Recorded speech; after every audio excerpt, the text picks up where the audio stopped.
Much needed rainfall fell over the course of this afternoon and evening. We picked up over a half an inch of rain in some spots, and we were a good inch or more above or below average going into the start of this month when it comes to the whole spring in general. So definitely could use some rain like this, quarter of an inch to 0.6 inches of rainfall for the Rockford area over the course of the day. And after it all moved on out, some interesting colors moved in. Sunset was nice and gorgeous. And this is from Sarah Wild. They're on the 13 Weather Authority photo community on Facebook. Even some hints of a rainbow out there. So beautiful end of the day after those evening showers and storms. Now radar is looking dry currently. Will stay that way throughout the remainder of the evening. Clouds going with it. So looking at some sunshine, possibly very early in the morning before clouds move back in. We avoided all of the severe weather, still seeing some strong to severe storms working into Indiana as at this point. A line of severe weather went through Quincy and Springfield downstate from us. Hail and tornadoes seen on that end of the state.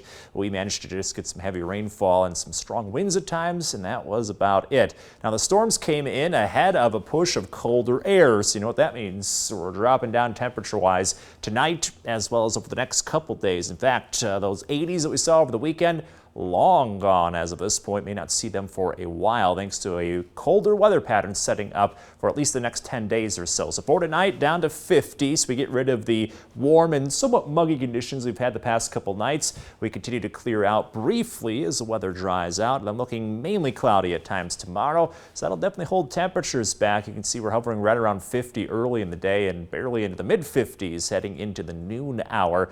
As we look ahead towards tomorrow afternoon, only up to 60 degrees. This is a little closer to average compared to the 80s, but definitely a big step down from the heat that we've had the past couple days. Mainly cloudy conditions expected with somewhat breezy northwest winds over the course of the day. And that'll be the theme throughout the rest of this week is we're going to struggle to get up to 70 degrees. That's a little closer to average for this time of year, so we're definitely staying a couple degrees below that for a while. And we're going to alternate a little here between some sunny days as well as some rainy days throughout the week. And again, definitely going to use a little more rainfall, so it's nice to see a little more active pattern setting up later on this week. We're going to skip ahead to very early Thursday morning, so after a somewhat cloudy day tomorrow, Wednesday's looking sunny. Here we are Thursday with some light rain showers moving in during the morning, and that's something that we have noticed on the trends going into the end of this week is that it's mainly light rainfall, not seeing much for storms. And you can see by Thursday afternoon the weather clears out. By Thursday night looking completely clear. That means sunshine is ahead for Friday.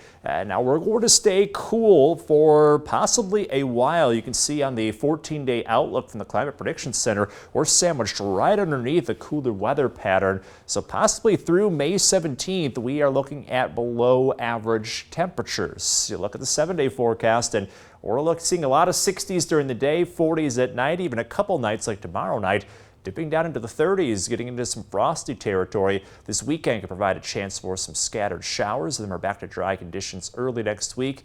In your most accurate 10-day forecast, we'll continue to stay just below 70 degrees, though right at the end of the 10-day may finally be warming back up into those 70s, James. I think brisk is the right way to put it. Alex, thanks.